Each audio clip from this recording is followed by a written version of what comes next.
بچے جو معصومیت کی علامت ہیں۔ ہر بچے کی زندگی کا آغاز ایک نئے خواب کی تعبیر کی امید کے ساتھ ہوتا ہے، لیکن کچھ بچوں کی زندگی میں یہ امید ناامیدی کی شکل اختیار کر لیتی ہے۔ ان میں کچھ کہانیاں ایسی ہیں جہاں یہ معصومیت ہی سب سے بڑی آزمائش بن جاتی ہے۔ افغان پناہ گزین بچوں کی ہنستی مسکراتی آنکھوں کے پیچھے ایسی کہانیاں چھپی ہیں جنہیں جاننا ہمارے لیے بے حد ضروری ہے۔ یہ بچے جنہوں نے اپنی زندگی کا آغاز پناہ گزین کیمپوں میں کیا، ایک ایسے مسئلے کا شکار ہیں جسے نظر انداز کرنا ناممکن ہے۔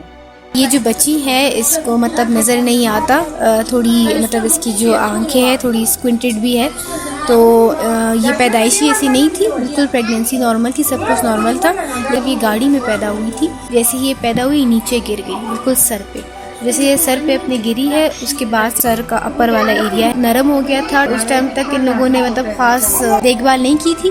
پھر ڈاکٹر کے پاس جب لے کر گئے تو ڈاکٹر نے کہا کہ اس کو جو ہے نا کوئی بہت سخت قسم کی دھک لگی ہے سر پہ، اس وجہ جو ہے نا اس کو نظر نہیں آتا، ہو سکتا ہے اس کا آگے علاج وغیرہ ہو، لیکن یہ لوگ کہتے ہیں کہ ہم لوگ اتنا افورڈ نہیں کر سکتے، اور یہاں اس علاقے میں اس قسم کے کوئی ڈاکٹرز نہیں ہیں، اور ابھی اگر یہ کوئی فروٹس وغیرہ میں تربوز کھائے یا کچھ کھائے تو اس کی آنکھیں فل الرجی ہو جاتی ہے، لال ہو جاتی ہے، پھر جلن وغیرہ بھی ہوتی ہے، تو پھر اس وجہ سے اس کو بہت تکلیف بھی ہوتی ہے۔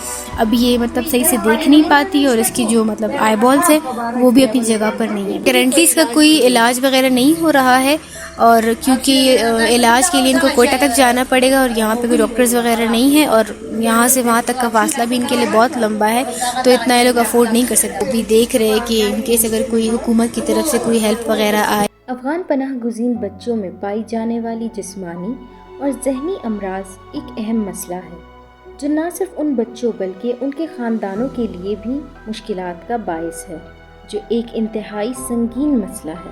یہ مسئلہ ہمارے سامنے کئی سوال کھڑے کرتا ہے۔ ہم ان بچوں کے لیے کیا کر رہے ہیں یا مزید کیا کر سکتے ہیں؟ I work as an associate child protection officer with UNHCR Quetta, Pakistan.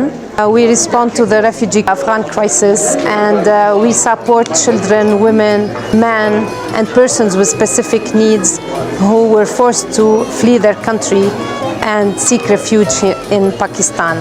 Mental health is essential, especially for people who witnessed trauma, who had to go through traumatic events and situations, and who are in urgent need of psychological and psychiatric support based on what they have witnessed and went through. So I am very honored to represent UNHCR Quetta, Pakistan. Afghanistan کے جنگ زدہ علاقوں سے نکل کر پاکستان آنے والے ہزاروں خاندانوں کے لیے زندگی ایک نئی جدوجہد کا نام ہے۔ ان کے لیے امن اور حفاظت کی تلاش تو ہے ہی، مگر ایسے سنگین مسائل بھی ان کے دروازے پر دستک دے رہے ہیں۔